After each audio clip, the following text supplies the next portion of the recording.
우리가 꼭 알아야 할 법 이야기를 사례를 통해서 쉽게 풀어가는 시간입니다. 진짜 필요한 생활 법률, 대행진 생활 법률. 먼저 오늘 사례 나갑니다.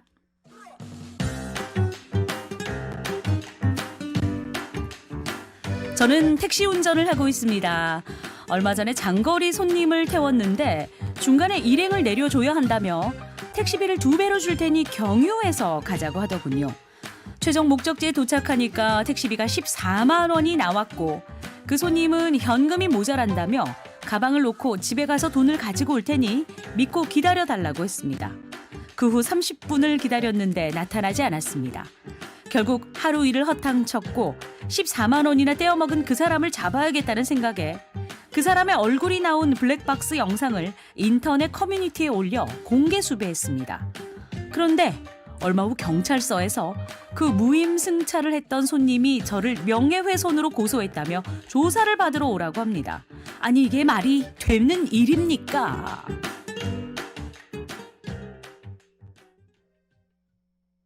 법대로 해, 법대로 해, 법대로 생각하지 마, 니들 마음대로 법대로 해. 와, 법대로 해! 법무법인 법승의 이승우 변호사님 오늘 스튜디오로 나오셨습니다. 안녕하십니까? 네, 안녕하십니까. 법대로 해. 네, 뭐 좀 잘 됐는지 모르겠는데요. 예. 날씨 좋고요. 오늘 광안대교 김종덕 기사님 덕분에 이제 날아서 건너왔는데요. 예. 정말 감사했습니다. 네.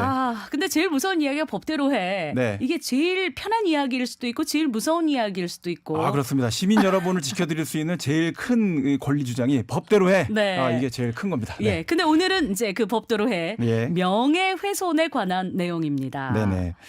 자, 이제 이 내용 관련해서 딱 따면 이거 도둑놈이 이거 너무한 거 그러니까. 아니야? 이렇게 생각하실 거예요. 네네. 자, 자기 얼굴 인터넷 커뮤니티 어떻게 될 만한 얼굴이 있어? 이렇게 생각도 드실 거고. 네. 자, 택시 기사님을 명예훼손을 고소한 사건인데 명예훼손이 될까요, 안 될까요? 이게 이제 질문입니다. 그러니까요. 저는 일단 원고 내용을 쭉 이제 다 살펴봤고 네네. 이 스토리를 알기 때문에 정답은 알고 있는데 네. 여러분들의 의견도 들어봐야죠. 명예훼손 여부에 대한 여러분들의 생각 보내주십시오. 그리고 진짜 이 무임승차를 비롯한 황당한 경험을 했던 우리 기사님들, 우리 애청자분들 중에서 많이 계시니까 이런 경험들도 분명히 좀 있으실 것 같거든요. 엄청 많죠. 사실 예. 무임승차 이렇게 고급스럽게 부를 내용은 아니고요. 네. 먹튀죠, 먹튀. 그러니까요. 네. 변호사님이 먹튀라고 이야기해 주시니까 막 네. 그냥 시원해지는데요. 네. 여러분들의 이야기도 지금 문자로 남겨주십시오. 자, 변호사님. 오늘 일단 이야기로 다시 돌아가서 이 먹튀. 네. 근데 결론부터 이야기하면 오늘 사례 명예훼손인가요? 아닌가요? 네. 안타깝지만 명예훼손에 해당됩니다. 위법하냐 이 문제에 대한 거는 조금 이제 상식에서 좀 약간 벗어날 수가 있긴 한데요. 네. 저도 이 마음은 충분히 이해가 됩니다. 네. 사연 경우에 이제 명예훼손 처벌 가능성 자체를 없다 이렇게 말씀드리지 못하는 제 마음을 이해해 주십시오. 예. 네.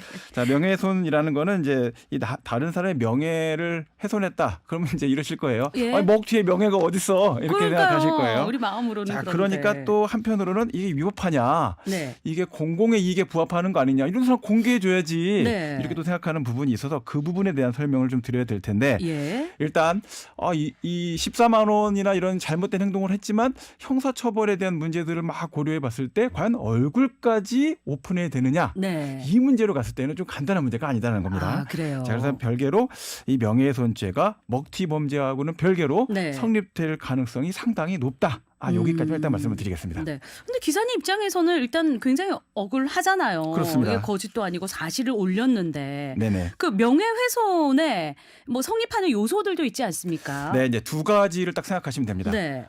진짜로 사실을 얘기했는데도 명예훼손이 되는 경우가 있고요. 예. 완전 거짓말을 말했다. 네. 그러면 이거는 사실 굳이 할 게 없지 않습니까? 네네. 그러니까 거짓말 이거는 완전히 명예훼손이 된다. 아하. 그냥 그거는 잊어버리시면 됩니다. 예. 자, 그럼 사실을 얘기했는데 이게 왜 명예훼손이 되나요? 이렇게 얘기 되는데 네. 사생활을 침해하는 사실 이야기가 있을 수 있겠죠. 그렇죠. 전혀 알 필요가 없는 얘기들. 네. 자, 그다음에 개인 정보를 오픈하는 거. 네. 이런 문제가 될 수 있기 때문에 보호하는 영역이 생깁니다. 네. 자, 그렇게 되는데 그 처벌 형량이 어떻게 되느냐? 네. 사실을 말했다라고 해서 그게 명예훼손이다라고 하면은 인터넷을 안 썼으면 2년 이하. 네. 인터넷을 썼으면 3년 이하. 이렇게 가중되는 부분이 있습니다. 네. 그러면 자, 여기 사연은 인터넷을 이용한 거잖아요. 그렇습니다. 그러니까 3년 이하에 적용되는 3년 이하 정보통신망법 위반의 문제가 적용이 되게 되고요. 네. 자, 그래서 이 문제와 관련돼서는 정보통신망법 위반 문제가 될 텐데 어떻게 될래나 뭐 이런 고민을 이제 하셔야 되는 그런 상태가 될 건데 예. 더 중요한 거 네. 절대로 인터넷을 이용해서 또는 세상을 향해서 거짓말하시면 안 됩니다. 7년 이하의 징역인데 이거 굉장히 셉니다. 허위일 경우에는 네, 허위일 경우에는요. 허위를 하시면 안 됩니다. 네. 처벌이 생각보다 무겁네요. 근데 지금 그 얼굴을 만약에 모자이크 처리를 해서 형체나 옷 같은 걸로 유출을 할 수만 있게 그냥 이렇게 올린다면 어떻습니까? 네, 이게 조합을 할 수 있으면 이제 우리가 알죠. 이제 모자이크를 예. 조합해도 금방 알 수 있습니다. 이제 네. 그런 상태라고 한다면 이제 명예훼손에 해당된다. 특정이 됐다. 이렇게 네. 보고요. 이거 웬만한 능력 갖고는 이게 조합이 안 될 것 같은데 그러면 이제 특정성이 없다라고 보게 됩니다. 네. 자, 이런 경우라고 한다면 저는 이 정도는 한번 생각해 볼 필요가 있잖아요. 택시 기사님들만 모여 있는 사이트 같은 거. 예. 이런 데는 공공성이 좀 강하니까 네. 그분들을 위해서 내가 제공해 준다. 또 당할까 봐. 네. 뭐 이렇게 했다면 좀 다르지 않았을까. 이런 생각을 좀 해봅니다. 네. 그래요. 근데 이제 무임승차하는 사람들 사실 뭐 한 번이 아니라 상습적인 그러한 경우들이 좀 많다라는 생각이 그렇습니다. 들거든요. 네. 그러니까 기사님들도 똑같이 이제 피해를 당할 수가 있으니까 공유 차원에서 이렇게 하는 거는 일단 괜찮다라고 네. 금방 이제 말씀드렸던 네. 부분이었는데 그 부분을 좀 더 구체적으로 이제 질문 주셨으니까 말씀을 예. 드리면 사실 이 정도 정보 공유는 공공의 이익에 해당된다 볼 가능성이 높습니다. 예. 그러니까 뭐 국가적인 단위, 사회적인 단위, 뭐 단체에서 이런 거 아니어도 되거든요. 예. 이제 이렇게 좁은 범위에서 몇 명 안 되는 사람도 이해관계가 있을 수 있잖아요. 예. 그럼 알아야지 그 정보를 알아야 피하든지 네. 뭘 도와주든지 할 수 있으니까 그런 점에 있어서 공공의 이익 영역에 포함될 수 있다라고 볼 여지가 있는데 네. 그러나 아직까지 이 문제에 대해서 먹튀 범죄를 무조건 얼굴 공개되느냐 네. 이 문제로 갔을 때는 이것은 일종의 사적 영역에 대한 사생활 침해 범위가 너무 크다. 네. 또 개인정보보호법 위반의 범위도 상당히 있어서 네. 이런 점에 있어서 공익성을 전적으로 무조건 인정해주기는 좀 뭔가 아직까지는 정리가 안 된 느낌이 강합니다. 네. 네. 지금 변호사님 말씀하시는 동안에 문자가 엄청나게 올라오는데 억울하지만 명예훼손은 맞고 법대로 해요. 뭐 여러 가지. 네. 우리 남편도 개인 택시한테 먹튀 몇 번이나 당했고 그것도 젊은 여성이고 지금 이제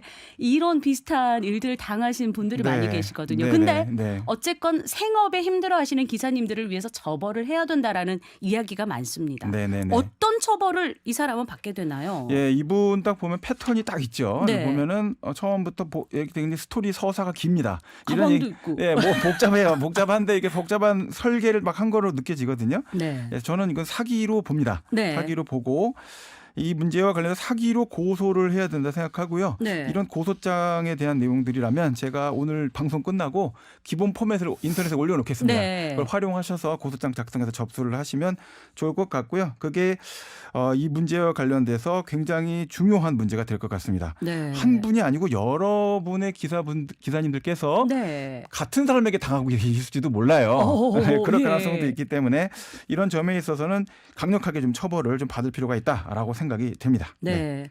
일단 뭐 무임승차로 사기까지 이제 가게 될 수도 있는 그런 상황인데 네네. 이 부분에 대해서는 잠시 후에 우리가 마무리 말씀을 좀 변호사님께 듣는 걸로 하고요. 네. 자, 신속하고 정확한 45분 교통정보 알아보겠습니다.